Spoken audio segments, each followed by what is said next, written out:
Good morning friends. आज हम आपके लिए लेके आए एक बहुत ही इम्पोर्टेंट क्लास जो कि संस्कृत साहित्य हैं। और संस्कृत साहित्य में जैसे पृथ्वीराज विजय के रचयिता कौन है, हम्बीर महाकाव्य किसने लिखा है, राजवल्लभ किसने लिखा है, राजविनोद किसने लिखा है, एकलिंग महाकाव्य किसने लिखा है, तो इन सभी संस्कृत साहित्य के बारे में पूरी डिटेल से पढ़ेंगे। और बहुत ही शॉर्ट रिवीजन है ये, ज़्यादा से ज़्यादा 8-7 मिनट की क्लास होने वाली है। आप देख रहे हैं हमारा YouTube channel Mahesh polite study, और हमारे यूट्यूब चैनल पर आपका बहुत बहुत स्वागत है। अगर आपने हमारा चैनल सब्सक्राइब नहीं किया है तो प्लीज़ सब्सक्राइब करें, बेल आइकन को प्रेस करें ताकि हम जो भी वीडियो डालें आपको मिल सके। तो शुरू करते हैं। संस्कृत साहित्य बहुत ही शॉर्ट एंड स्वीट तरीके में आपको दिया है, कुछ भी नहीं छोड़ा गया है, ऑथेंटिक बुक में से ये लिया गया है। पहले पढ़ते हैं हम पृथ्वीराज विजय, जिसके रचयिता जयनायक थे। 12वीं शताब्दी के अंतिम चरण में ये ग्रंथ लिखा गया था। सपाद के चौहानों की राजनीति व सांस्कृतिक परंपराएं इस पृथ्वीराज विजय में हमको पढ़ने को मिलती है। इनमें इनकी उपलब्धियों का वर्णन मिलता है। अजमेर के विकास को जानने के लिए यह काव्य मुख्य महाकाव्य है। दोबारा देखते हैं, पृथ्वीराज विजय जिसके रचयिता और लेखक जयनायक हैं। 12वीं सदी के अंत में ये लिखा गया था और इसमें सपाद के चौहानों की राजनीति और सांस्कृतिक उपलब्धियों का वर्णन मिलता है। अजमेर के विकास को जानने के लिए मुख्य महाकाव्य है। दूसरा देखते हैं हम्बीर महाकाव्य, नयनचंद सूरीकृत, 1403 ईस्वी में लिखा गया। इसमें चौहानों के इतिहास की जानकारी देता है और चौहान रणथंभौर के चौहानों के बारे में ये बताता है। हम्बीर महाकाव्य जो कि नयनचंद सूरी द्वारा कृत है। तीसरा देखते हैं राजवल्लभ, जो कि मंडन ने लिखा था। और मंडन कौन थे? महाराणा कुंभा के शिल्पी थे मंडन। 15वीं शताब्दी में ये लिखा गया था ग्रंथ। इसमें स्थापत्य कला को समझने के लिए बहुत महत्वपूर्ण ग्रंथ है। इसमें नगर, ग्राम, दुर्ग, राजप्रसाद, मंदिर, बाजार आदि के निर्माण की पद्धति पर पूरा प्रकाश डालता है ये ग्रंथ राजवल्लभ, जो कि मंडन द्वारा लिखा गया था। इस ग्रंथ में कुल 14 अध्याय हैं। आपको याद रखना है, इस ग्रंथ में कितने अध्याय हैं? कुल 14 अध्याय हैं। इस ग्रंथ में कुल 14 अध्याय हैं। राजवल्लभ किसके द्वारा रचित था? महाराणा कुंभा के शिल्पी मंडन द्वारा ये रचित था। नेक्स्ट देखते हैं भट्टी काव्य। ये 15वीं शताब्दी में रचा गया था। इसमें जैसलमेर की राजनीति तथा सामाजिक स्थिति का वर्णन मिलता है। महाराजा अक्षय सिंह के प्रसादों तथा तुलादान आदि का रोचक वर्णन है। बहुत मोस्ट है ये। तुलादान का वर्णन किस ग्रंथ में मिलता है? तो भट्टी काव्य में मिलता है। क्वेश्चन आया हुआ है ये आपको ध्यान रखना है। तुलादान का वर्णन किस काव्य में मिलता है? भट्टी काव्य में मिलता है, आपको ध्यान रखना है। तो हमने पढ़ा पृथ्वीराज विजय जयनायक है, इसके लेखक हम्बीर महाकाव्य नयनचंद सूरी हैं। राजवल्लभ मंडन है जो कि महाराणा कुंभा के शिल्पी थे। भट्टी काव्य। नेक्स्ट है हमारा राजविनोद। राजविनोद के जो रचयिता हैं वो है भट्ट सदाशिव द्वारा रचित है ये। इसकी रचना महाराजा कल्याणमल बीकानेर के समय 16वीं शताब्दी में की गई थी और महाराज कल्याणमल के आज्ञा से ये ग्रंथ लिखा गया था राजविनोद, जिसके रचयिता कौन है? भट्ट सदाशिव। इसमें किलों के निर्माण तथा सैनिक उपकरणों संबंधी विषयों पर प्रकाश डालता है। एकलिंग महाकाव्य जो कि कुंभा द्वारा रचित है, बहुत मोस्ट परीक्षा में कई बार पूछ लिया गया है ये। एकलिंग महाकाव्य गुहिल शासकों की वंशावली बताता है ये ग्रंथ। मेवाड़ के सामाजिक संगठन की झांकी मिलती है इसमें, यानी कि देखने को हमको ये सारी चीज़ सामाजिक संगठन है वो इस एकलिंग महाकाव्य में पढ़ने को मिलता है।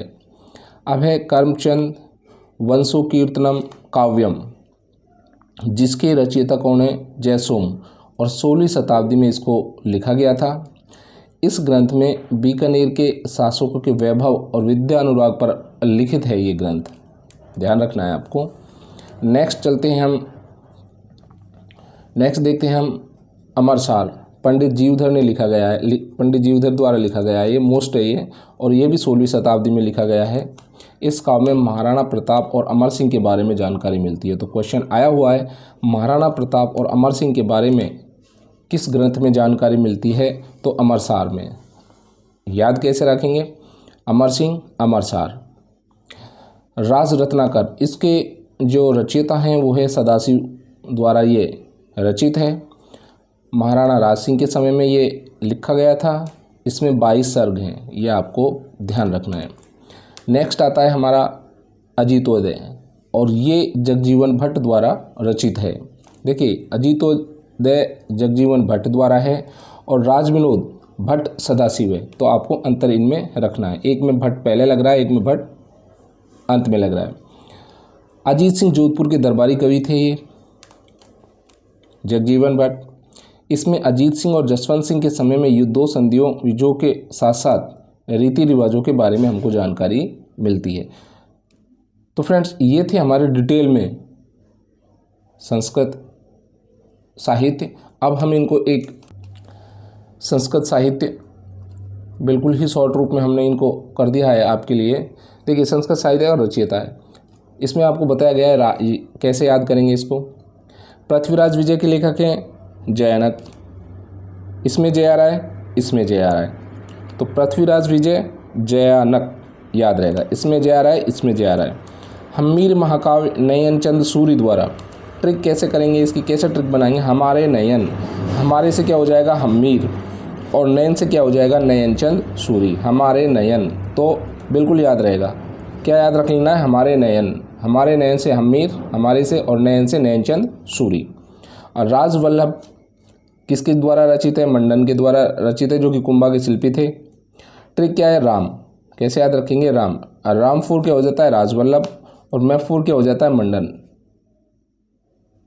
क्या हो जाता है? आर यानी कि राफोर क्या होता है? राजवल्लभ, और एम4 क्या हो जाता है? मंडन। तो याद रखेंगे आप राम।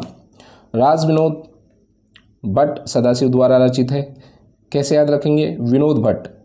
कैसे याद रखेंगे? विनोद भट्ट, विनोद, राजविनोद भट्ट सदाशिव, आसानी से याद रह जाएगा।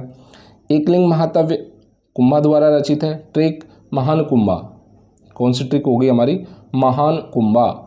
तो महान से क्या हो जाएगा? महात्म्य, और कुंभा से क्या? कुंभा, महान कुंभा। एकलिंग महाकाव्य किसके द्वारा रचित? कुंभा के द्वारा। ट्रिक क्या है? महान कुंभा। करमचंद वंशोत्कीर्तनम जयसोम द्वारा लिखा गया है। कैसे याद रखेंगे? जयचंद। कैसे याद रह जाएगा? जयचंद। तो जयपुर जयसोम, और चंदपुर क्या आ जाएगा? करमचंद वंशोत्कीर्तनम, ये आ जाएगा, आसानी से याद रहेगा। अमरसार पंडित जीवधर द्वारा लिखा गया है। कैसे याद रखेंगे? जीवन सार। किससे याद रखेंगे आप? जीवन सार। जीवन फोर जीवधर, और सार फोर अमरसार। राज रत्नाकर सदाशिव।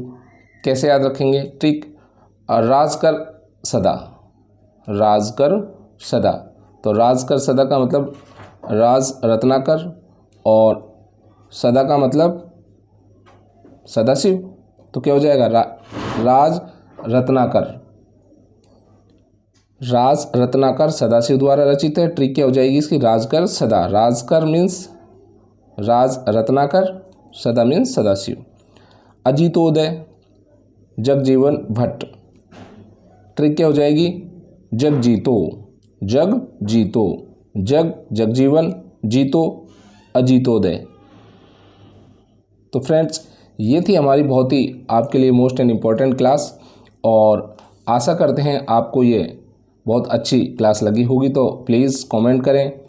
अगर आपने सब्सक्राइब नहीं किया है तो एक बार आपसे बार बार रिक्वेस्ट है कि हमारे चैनल को आप सब्सक्राइब करें। आपके सपोर्ट की हमें आवश्यकता है, और जब आप हमारे चैनल को सब्सक्राइब करेंगे और आप कमेंट करेंगे तो इससे क्या होता है कि हमारा हौसला बढ़ता है, और हम आपके लिए नई नई अच्छी क्लासें लेकर आते हैं। तो मिलते हैं एक नए वीडियो में, तब तक के लिए जय हिंद।